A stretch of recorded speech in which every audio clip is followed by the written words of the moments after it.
परम सन्मानयोग गुरु रूप गुरु खालसा साध संगत जी। वाहिगुरु जी का खालसा वाहिगुरु जी की फतेह। साध संगत जी, जिवें आपां पिछले प्रसंग विच सरवण कीता सी कि कबीर जी नूं बादशाह ने पहलां गंगा विच सुटवाया, फिर कबीर जी नूं अग विच सुटवाया। इस दे बावजूद भी परमात्मा ने कबीर जी का वाल भी विंगा होण नहीं दिता। जिस तरह ही कबीर जी अग विचों निकले, कबीर जी नूं बादशाह दे बंदियां ने फिर फड़ लिया। हथी पैरी बेड़ियां ते हथकड़ियां मार के कबीर जी नूं दोबारा फड़ लिया।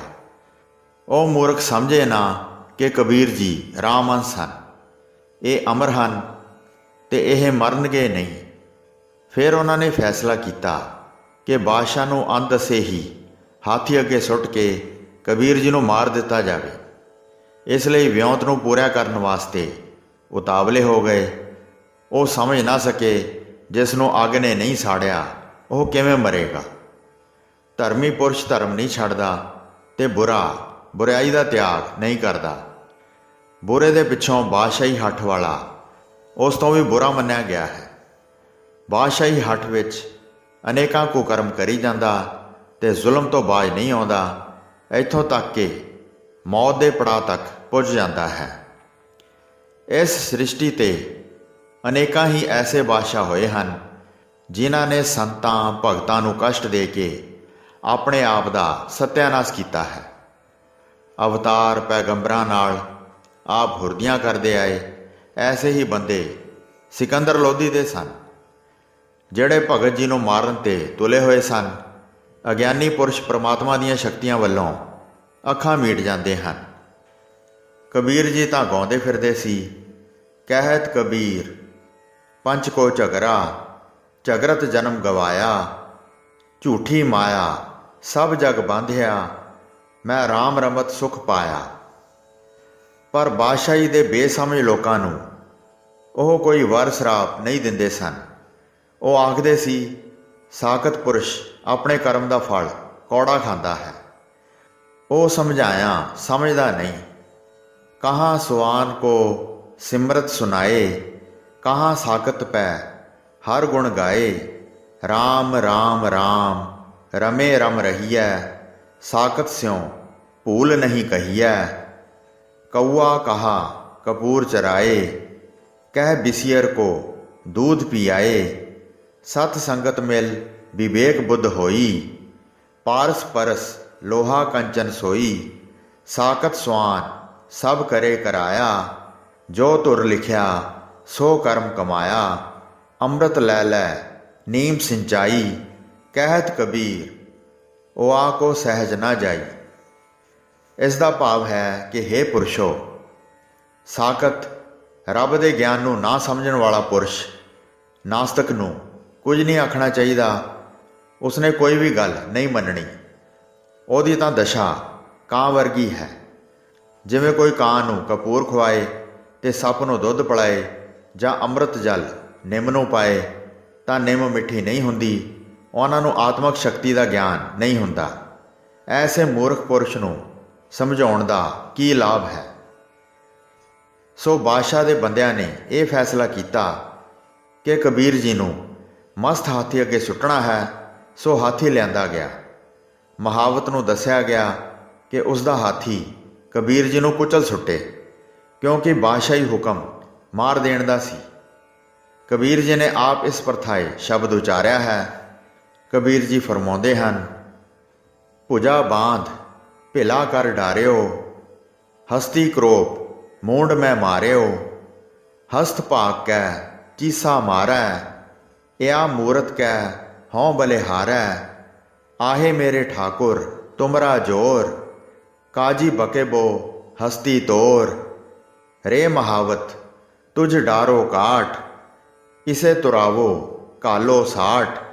हस्त न तोरै धरै ध्यान, वाकै हृदय बसै भगवान। क्या अपराध संत है कीना, बांध पोट कुंचर को दीना।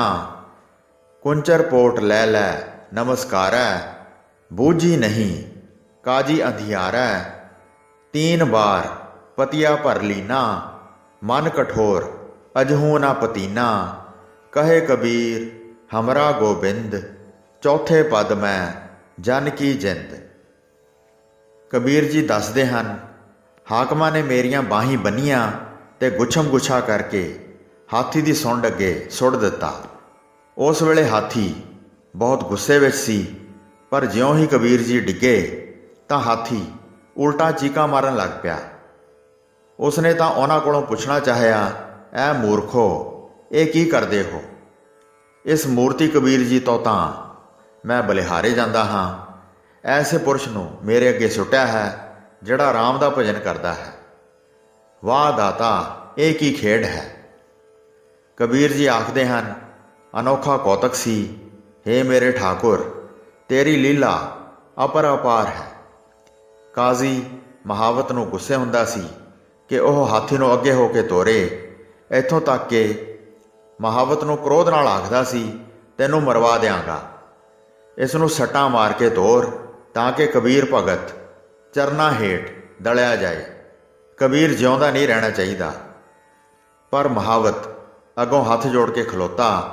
ਉਸਨੇ ਆਖਿਆ, हे ਕਾਜ਼ੀ, ਦੇਖਦਾ ਨਹੀਂ ਮੈਂ ਕੁੰਡੇ ਮਾਰ ਰਿਹਾ ਹਾਂ, ਪਰ ਹਾਥੀ ਤਾਂ ਇੱਕ ਪੈਰ ਅੱਗੇ ਨਹੀਂ ਹੁੰਦਾ। ਮੇਰਾ ਕੀ ਜ਼ੋਰ ਹੈ? ਇਉਂ ਜਾਪਦਾ ਹੈ ਕਿ ਇਸ ਦੇ ਹਿਰਦੇ ਵਿੱਚ ਭਗਵਾਨ ਵਸਦਾ ਹੈ। ਇਹ ਵੀ ਸਵਾਲ ਪੈਦਾ ਹੁੰਦਾ ਹੈ ਕਿ ਦੱਸੋ ਖਾਂ ਭਲਾ ਸਾਧ ਨੇ ਕੀ ਗੁਨਾਹ ਕੀਤਾ ਜੋ ਉਸ ਨੂੰ ਪੋਟਲੀ ਵਾਂਗ ਬੰਨ੍ਹ ਕੇ ਹਾਥੀ ਦੇ ਅੱਗੇ ਸੁੱਟ ਦਿੱਤਾ ਹੈ। ਦੇਖਦੇ ਨਹੀਂ, ਅੰਨੇ ਹੋ, ਜੋ ਹਾਥੀ ਤਾਂ ਉਸ ਨੂੰ ਨਮਸਕਾਰ ਕਰ ਰਿਹਾ ਹੈ। ਮੂਰਖ ਕਾਜ਼ੀ ਨਾ ਸਮਝਿਆ। ਵੈਸੇ ਵੀ ਉਹ ਅਗਿਆਨੀ ਸੀ ਜਿਸ ਨੇ 3 ਵਾਰ ਪਰਖ ਕੀਤੀ, ਪਰ ਉਸ ਦਾ ਕਰੜਾ ਮਨ ਅਜੇ ਵੀ ਨਾ ਮੰਨਿਆ। ਪਰ ਕਬੀਰ ਜੀ ਆਖਦੇ ਹਨ, ਅਸਾਂ ਦਾ ਗੋਬਿੰਦ ਚੌਥੇ ਪਦ ਵਿੱਚ ਰਹਿੰਦਾ ਹੈ, ਕਿਸੇ ਨੂੰ ਵੀ ਦਿਖਾਈ ਨਹੀਂ ਦਿੰਦਾ ਤੇ ਰਾਖੀ ਹਰ ਇੱਕ ਦੀ ਕਰਦਾ ਹੈ। ਗੱਲ ਕੀ ਕਿ ਹਾਥੀ ਕਬੀਰ ਜੀ ਨੂੰ ਕੁਝ ਆਖਣ ਦੀ ਥਾਂ ਦੂਸਰੇ ਪਾਸੇ ਜੰਗਲ ਨੂੰ ਨੱਠ ਉੱਠਿਆ। महावत ਨੂੰ ਸੁੱਟ ਕੇ ਮਾਰ ਦਿੱਤਾ। ਉਹ ਜੰਗਲ ਨੂੰ ਐਸਾ ਗਿਆ, ਮੁੜ ਕੇ ਨਾ ਆਇਆ। ਉਸਨੇ ਰਾਜ ਸੇਵਾ ਛੱਡ ਦਿੱਤੀ।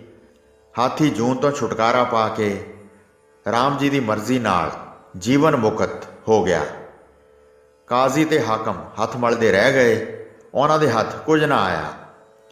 ਕਾਜ਼ੀ ਤੇ ਮੁੱਲਾਂ ਪੰਡਤ ਸਭ ਸ਼ਰਮਿੰਦੇ ਹੋ ਗਏ ਜੋ ਕਬੀਰ ਜੀ ਦੇ ਦੁਸ਼ਮਣ ਸਨ। ਪਰ ਕਬੀਰ ਜੀ ਦੇ ਸ਼ਰਧਾਲੂ ਉੱਚੀ ਉੱਚੀ ਕੂਕ ਕੂਕ ਕੇ ਆਖਣ ਲੱਗੇ, ਕਬੀਰ ਵੱਡਾ ਭਗਤ ਹੈ, ਰਾਮ ਦਾ ਭਗਤ ਹੈ। ਅਹਿਲਕਾਰ ਬਾਦਸ਼ਾਹ ਸਿਕੰਦਰ ਲੋਧੀ ਕੋਲ ਪੁੱਜੇ। ਉਹਨਾਂ ਨੇ ਆਖਿਆ, ਹੇ ਬਾਦਸ਼ਾਹ ਸਲਾਮਤ, ਉਹ ਤਾਂ ਨਹੀਂ ਮਰਦਾ। ਅੱਗ ਪਾਣੀ ਤੇ ਹਾਥੀ ਉਸ ਨੂੰ ਮਾਰ ਨਹੀਂ ਸਕੇ। ਉਹ ਤਾਂ ਸੱਚ ਹੀ ਕੋਈ ਖੁਦਾਈ ਬੰਦਾ ਹੈ।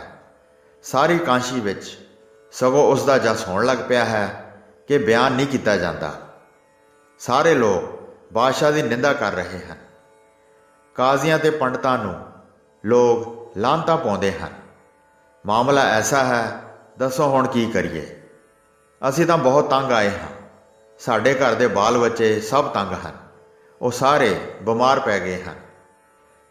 ਸਿਕੰਦਰ ਲੋਧੀ ਬਾਦਸ਼ਾਹ ਸਤਿਗੁਰੂ ਨਾਨਕ ਦੇਵ ਜੀ ਨੂੰ ਵੀ ਮਿਲਿਆ ਸੀ, ਪਰ ਹੰਕਾਰ ਦੇ ਨਾਲ ਉਸ ਦੀ ਮੱਤ ਮਾਰੀ ਗਈ ਸੀ। ਉਹ ਛੇਤੀ ਹੀ ਗੁਰੂ ਜੀ ਦੇ ਬਚਨਾਂ ਨੂੰ ਭੁੱਲ ਗਿਆ ਸੀ। ਆਪ ਹੁਦਰੀਆਂ ਕਰਨ ਲੱਗਾ ਸੀ। ਕਬੀਰ ਜੀ ਦੇ ਅਗਨ ਵਿੱਚ ਨਾ ਸੜਨ ਦੀ ਵਾਰਤਾ ਸੁਣ ਕੇ ਉਸ ਦੀ ਸੁੱਤੀ ਆਤਮਾ ਜਾਗ ਪਈ। ਹਾਥੀ ਨੇ ਵੀ ਕਬੀਰ ਜੀ ਨੂੰ ਨਹੀਂ ਮਾਰਿਆ। ਇਸ ਗੱਲ ਤੋਂ ਉਸ ਨੂੰ ਗਿਆਨ ਹੋਇਆ। ਅੱਖਾਂ ਖੁੱਲ੍ਹੀਆਂ।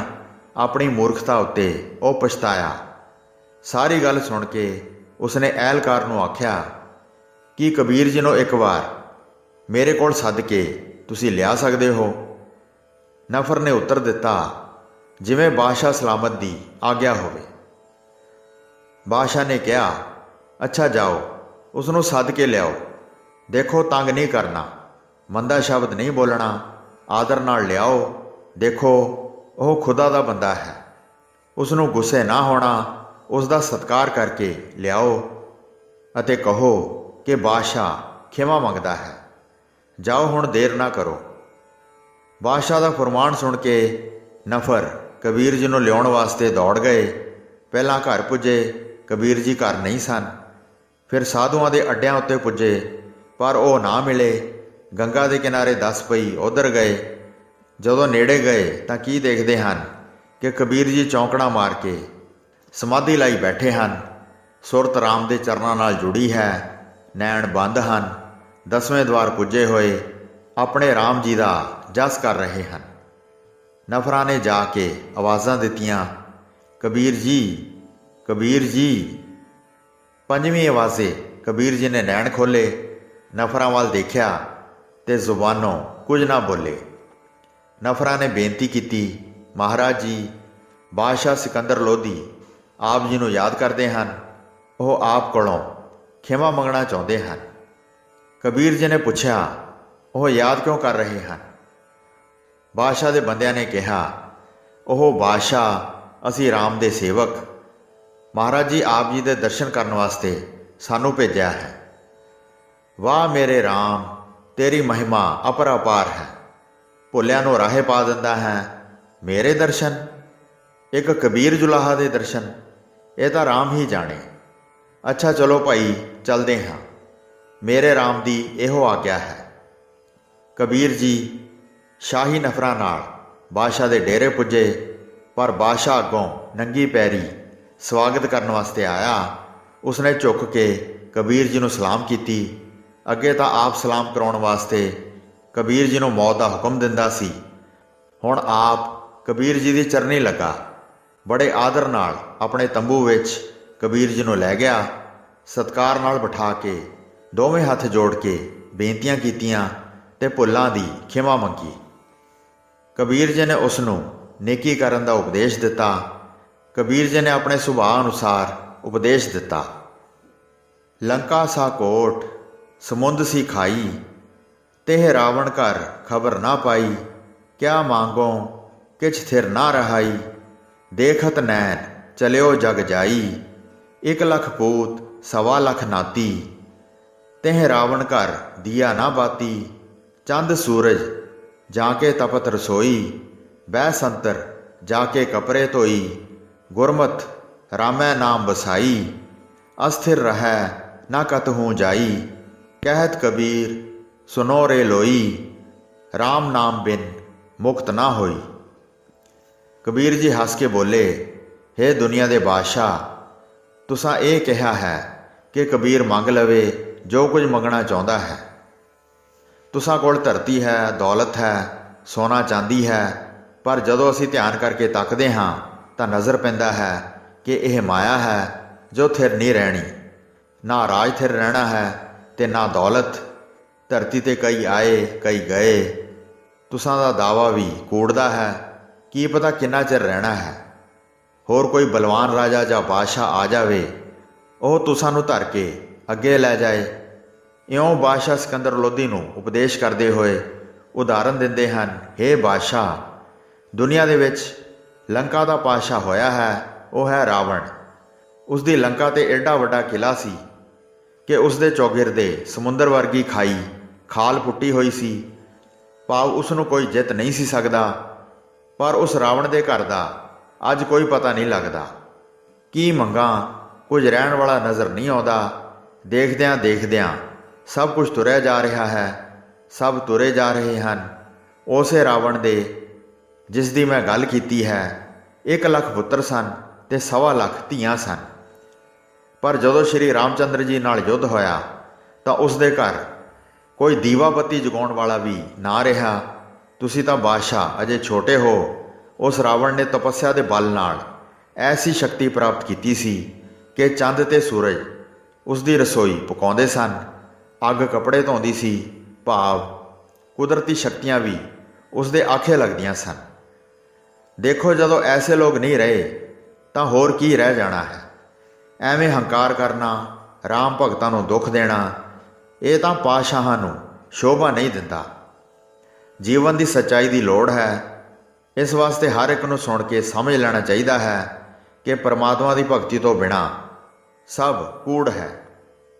ਕੂੜ ਚਮਤਕਾਰ ਜ਼ਰੂਰ ਦਿਖਾਉਂਦਾ ਹੈ, ਪਰ ਅੰਤ ਖੇਹ ਦੀ ਖੇਹ ਹੈ। ਕੀ ਪਤਾ ਕਿਸ ਸ਼ੁਭ ਕਰਮ ਕਾਰਨ ਆਪ ਨੂੰ ਰਾਜ ਮਿਲਿਆ ਹੈ।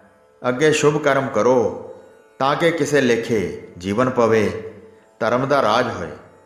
ਧਰਮ ਹੀ ਤਾਂ ਮਨੁੱਖ ਜੀਵਨ ਦਾ ਨਿਸ਼ਾਨਾ ਹੈ। ਐਸੇ ਉਪਦੇਸ਼ ਸੁਣ ਕੇ ਬਾਦਸ਼ਾਹ ਸਿਕੰਦਰ ਲੋਧੀ ਨੂੰ ਕੁਝ ਹੋਸ਼ ਆਈ, ਗਿਆਨ ਹੋਇਆ ਤੇ ਕਬੀਰ ਜੀ ਦਾ ਸਤਿਕਾਰ ਕਰਦਾ ਹੋਇਆ ਕਾਂਸ਼ੀ ਤੋਂ ਚਲਾ ਗਿਆ।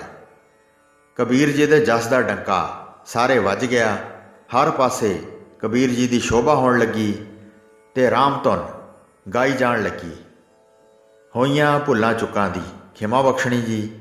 ਦਾਸ ਨੂੰ ਆਗਿਆ ਦਿਓ। ਵਾਹਿਗੁਰੂ ਜੀ ਕਾ ਖਾਲਸਾ, ਵਾਹਿਗੁਰੂ ਜੀ ਕੀ ਫਤਿਹ।